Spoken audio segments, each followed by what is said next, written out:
Moikka, esiintynyt. Mitä mieltä omistaja on tilanteesta? Tunnistitko koirasi? Tuliko se tuksumaisesti?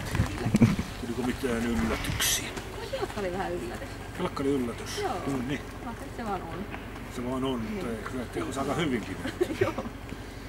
Tehos aika hyvinkin. Ja kelkkahan on toinen meidän toimintakyvyn erikoiskohteesta, toinen on toi pimeä huone.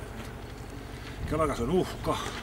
Pimeässä huoneessa ei pitäisi olla uhkaa, mutta on koiran pään sisäiset. Ja kelkassa oli vähän se tehos aika hyvin siihen, että kesti vähän aikaa ennen kuin se meni sitten haistelee sitä pimeässä taas, ei ollut ongelmaa, että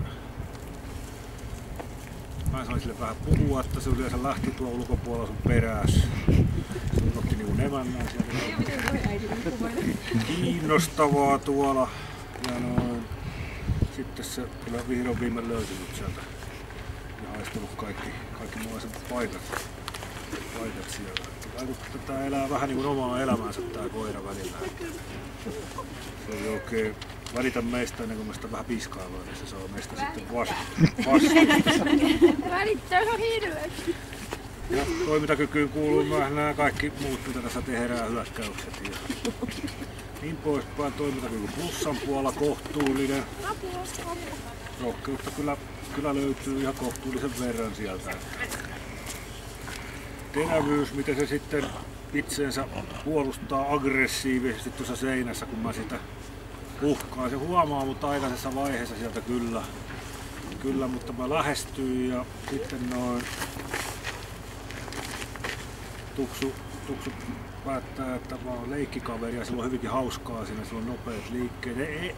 Etupää painettuna alaspäin, että se ei ilmene niin kuin aggressioa siinä ollenkaan, mutta se hyörii nopeita liikkeitä. Se ottaa sen leikin kannalta, että mä oon sen leikkikaveri. Eikä se vihanen mulle ole sitten noin, kun mä muutun ystäväliksi, se tulee ja tuuppaa tuolla lailla vaan.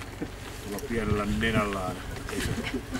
Ei se niinku halua purra, se vaan näyttää, mutta kyllä täälläkin on vastusta. Terävyys plus 1 pieni ilman jäljellä jäävää hyökkäyshalua, ei saada sitä aggressioa siitä näkyviin. Puolustushalu, mitä se tekee, on vähän outo tilanne koiralle, mutta noin kropan paikalla osoittaa, että siellä olisi pikkusesta halua, että se ei lähde remmisuorana karkuun, vaan siinä rinnalla ja osoittaa sen, että halua olisi pikkusen tässä. Taisteluhalu, erikoiskokeena toimivan keppileikki tossa.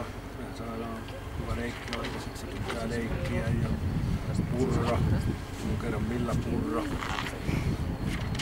Lihaksia löytyy tuolta, tykkää käyttää niitä lihaksia. Plus 2 kohtuullinen taistelu. Hermorakenne saadaan, kun sitä hermostuu tässä radalla. No ei oikein saada, vaikka yritetään oikein.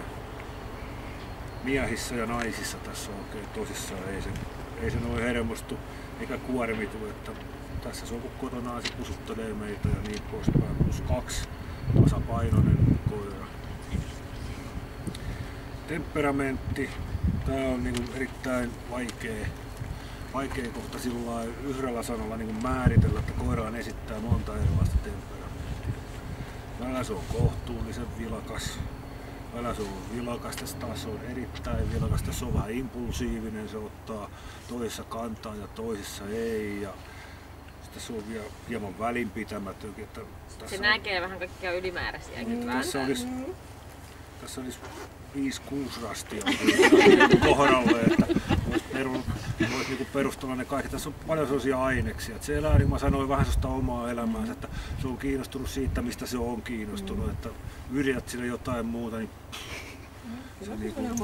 se niinku välittää, mutta kun me tarkkaillaan sitä tässä, että paljonko se huomaa asioita, se huomaa melkein kaikki.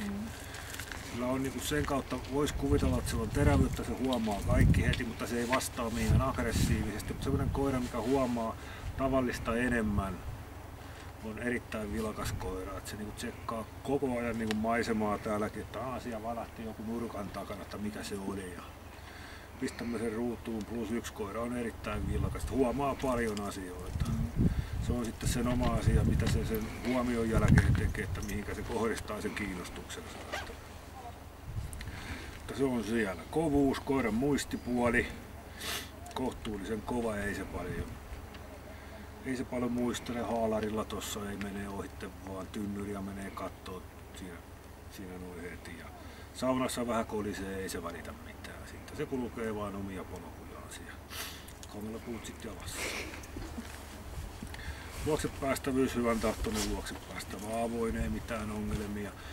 Alussa se antaa tutustuttaa itteensä, mutta ei halua mitenkään syventää sitä kontaktia, mutta eipä se väistäkään mihinkään. Mä voin mennä ja silitellä se vaan, ei niin huomaavinaan mua. Että sitten ei kannata siviilien hermostua, jos ei koira huomaa niitä. Että se on silti hyvän tahtoinen luoksepäästävä aukaus varma. Näillä pisteillä tuksu lähtee kotiin 191+.